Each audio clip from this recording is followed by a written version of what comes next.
police robots, drones, and electronic car systems are at the mercy of hackers at the first Defcon convention in Singapore. The event aims to get more people ethically hacking, to make systems more secure, and to build a broader cybersecurity community. Cybersecurity, technology, AI, they are moving so fast. A single person or single group will never be able to learn everything. So it's always good for groups to come together, cross-exchange ideas, cross-pollinate new ideas, and then discover new ways to do things, new ways to learn. So I think that will be a key benefit of bringing people together. And of course, the human connection.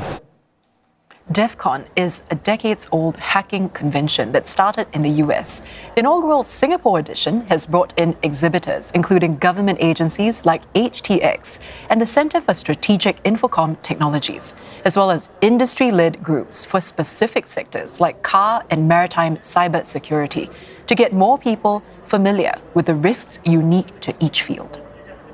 There are not nearly enough competent maritime security professionals in the world. There are many people that understand traditional enterprise IT security, but very few people who understand what it really means to hack embedded maritime systems and operational technology, the telecommunications, the control systems that go on ships and that go inside the port systems. So there's not nearly enough of this expertise. And there's a huge amount of opportunity right now for people to step into this field.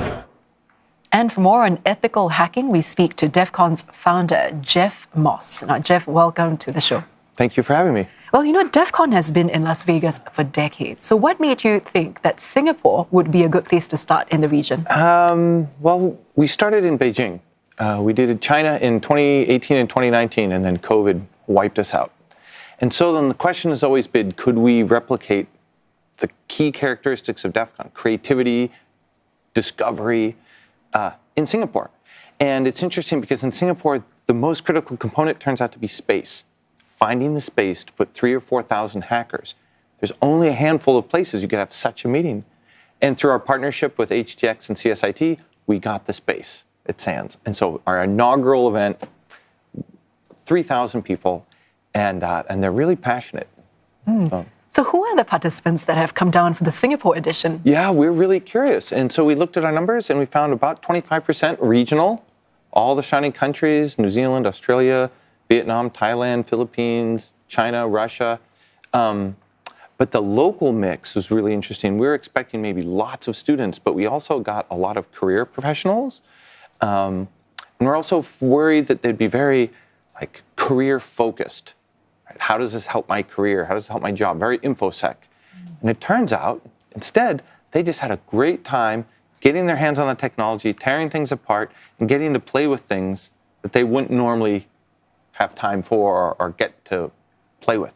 So that's kind of what we're about, exposing people, getting them out of their comfort zone, and letting them have a fun time. And speaking of having a fun time, capture the flag competitions. That's a big part of Defcon. Yeah. For our viewers who are not too familiar with what they are, can you give us a... Yeah, so a capture the flag contest started 33 years ago at Defcon.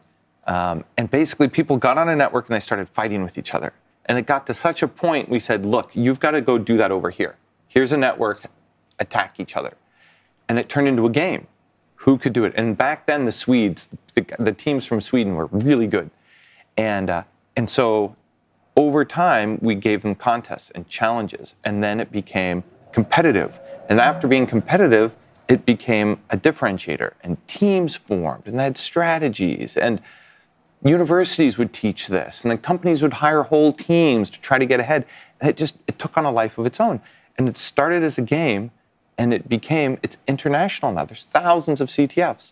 And I think it's because people want a way to apply their skills without hurting anybody. Yeah. And see who's the best, So it's kind of like an attack and defense sort of situation. So historically, Defcon, we're always attack and defend because that's more realistic, and that's how it grew out of it. But a lot of schools can't teach that. So instead, it's called Jeopardy style. Different teams pick challenges on a board, and they are worth different points based on difficulty. But then as you get better and you grow up and you get more competitive, you generally move into an offense-defense situation. Interesting. So how do these competitions then translate into very real-world cybersecurity applications? Yeah, I think you can't defend unless you understand how attack works. Is your mind makes up these weird scenarios that aren't based on how the bad guys are operating. But if you participate in these, you can see, no, they'll take this step. We have to defend this way. And it informs products, companies, strategies. And it's funny, in the United States, there was a university that came to me and they said, we want to be in the top 10 universities in America in 5 years on cybersecurity. And I said, that's great. You can do that if you have the resources. How does your school management feel about teaching offense to students? They thought about it and they said, maybe not the top 10. Okay. Because politically it wouldn't work for them. Yeah. So that's why I'm kind of excited in Singapore that they seem to be okay with it, which shows a level of sort of acceptance of the nature of this competition. Yeah, an openness to it. Yeah. And as you say, you have to understand the mind of the hacker in order to defend against it. So based on your observations so far, what do you think the biggest cybersecurity risk is in this region that many of our organizations might be underestimating? I think all internet problems are global problems. And so there is no real island of vulnerability. Everybody suffers about the same thing. And right now, I'd say there's a lot of underestimation around shadow AI. Used to be shadow IT. People want to get work done, so they install some software that they shouldn't, and now the company's at risk. Now people are installing AI agents. They're installing other codecs because the pressure to perform. I'll just install an AI system and it can help me. I need to get this report ready. But what they don't realize a lot of times is that data you're giving the system goes back up to the manufacturer and is used to train. And so you have all these stories of technical companies wanting to quickly translate their documents into other languages, not realizing they just gave away all the company's technical secrets. And then next time a software release is out and you want to search on Samsung LCD TV, there's a Samsung documents because somebody there accidentally, unintentionally uploaded it for translation. So I think you really need to understand that your employees, they're going to want to get work done and they're going to go for the fastest path, and shadow AI is unfortunately a new concern. Yeah. Well, on the topic of safety as well, given the offensive nature of some hacking skills, how do events like Defcon then ensure that they promote very responsible and ethical hacking rather than, say, the misuse of such skills? Because the skill is important and powerful. Yeah, so in the early days, this was a real concern. People taking these skills and applying them to commit crimes. Yeah.